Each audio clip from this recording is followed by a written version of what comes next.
Welcome to the Raw Files. Behind every closed door, there's a secret. Behind every silent face, there's a story the world wasn't meant to hear. Today, we peel back the layers of a case that defies logic and challenges the very core of human nature. Stay tuned, because the truth is never as simple as it seems. What you are about to hear are true stories, gathered from the darkest corners of the globe. Some of these cases have been closed, their mysteries tucked away in dusty archives. Others remain chillingly unsolved, leaving behind questions that time refuses to answer. But then, there are those cases where the official verdict just doesn't sit right, leaving us to wonder if justice was truly served, or if the real truth is still out there, hiding in plain sight.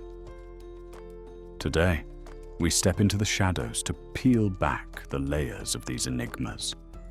If you have a thirst for the truth, make sure to subscribe and join us for the journey ahead. Now, let's open the files.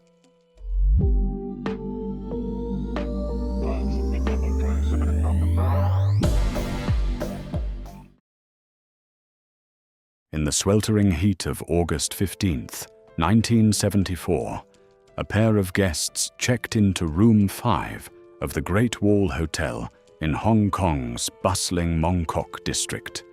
The man was polished and polite. The woman, heavily made up and weary, never put down her cigarette. By dawn, the man had slipped away with 2 shopping bags, leaving a chilling instruction. Do not wake my friend until 11 a.m.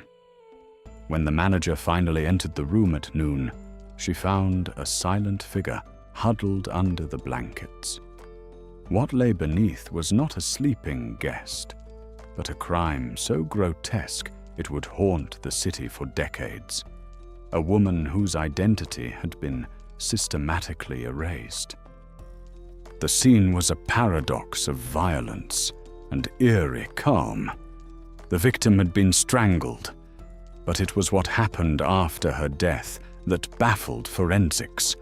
The killer had acted with surgical precision, removing the woman's facial skin, lips, and even her hair and eyebrows. There were no signs of a struggle, no murder weapon, and, most frustratingly, no fingerprints. The room had been cleaned. The investigation took a surreal turn when a series of anonymous letters arrived at the police station. Signed by the Black Wolf, the writer mocked the authorities, calling them incompetent and daring them to find the missing pieces. A cryptic phone call eventually led detectives back to the hotel's air conditioning unit, where a plastic bag was found containing the grim remains of the victim's features. The killer hadn't just murdered her, he had attempted to steal her face. Identifying the victim was the first hurdle. Through a painstaking reconstruction of the remains and a stroke of luck from a grieving mother, the police identified the woman as Liu Dien Minh, a 34-year-old mother of 2 working in a local massage parlor. The police narrowed their search to her regular clients. One name stood out: a man who lived in a cluttered apartment with his elderly father. When detectives arrived, they found a locked trunk containing photos of the victim. However, before an arrest could be made, the suspect vanished into the labyrinthine streets of Hong Kong. The case went cold until a bizarre, ritualistic event occurred during the victim's funeral.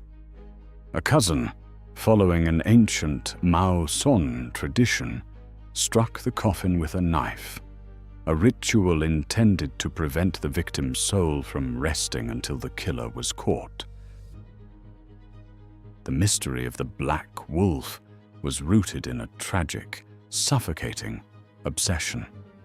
The suspect was a man caught in the grip of addiction, both to substances and to Liu Dien Minh herself. He didn't see her as a person, but as a possession. He had repeatedly begged her to quit her job and marry him, promising a life he couldn't afford. Liu, a woman hardened by a difficult divorce and the responsibility of supporting her children and mother, knew his promises were hollow.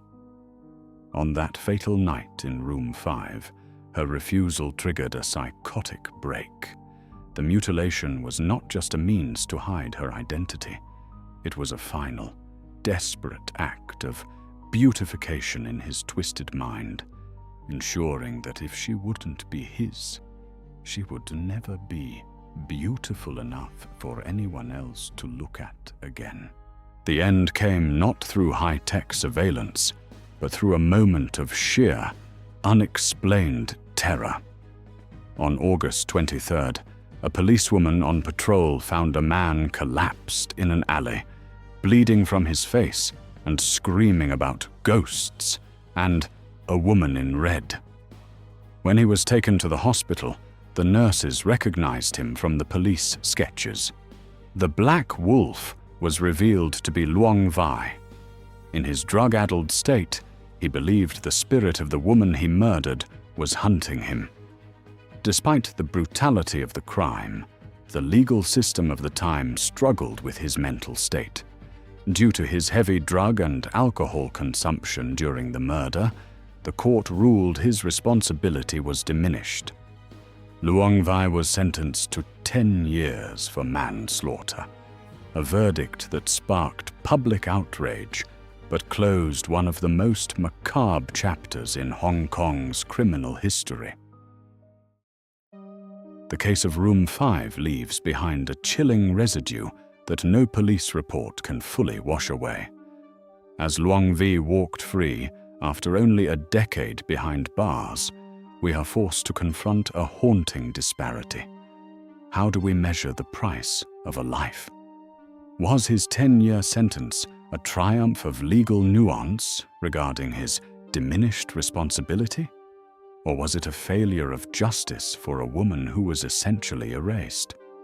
Perhaps the most unsettling detail isn't the crime itself, but the memory of Liu Dien Minh, a mother laboring in the shadows of society to feed her children, only to have her very identity stripped away by a man who claimed to love her. As the neon lights of Mong Kok flicker today, one can't help but wonder if the ghost in red ever truly found her peace, or if she still wanders those narrow alleys, waiting for a justice that the law was too blinded to provide.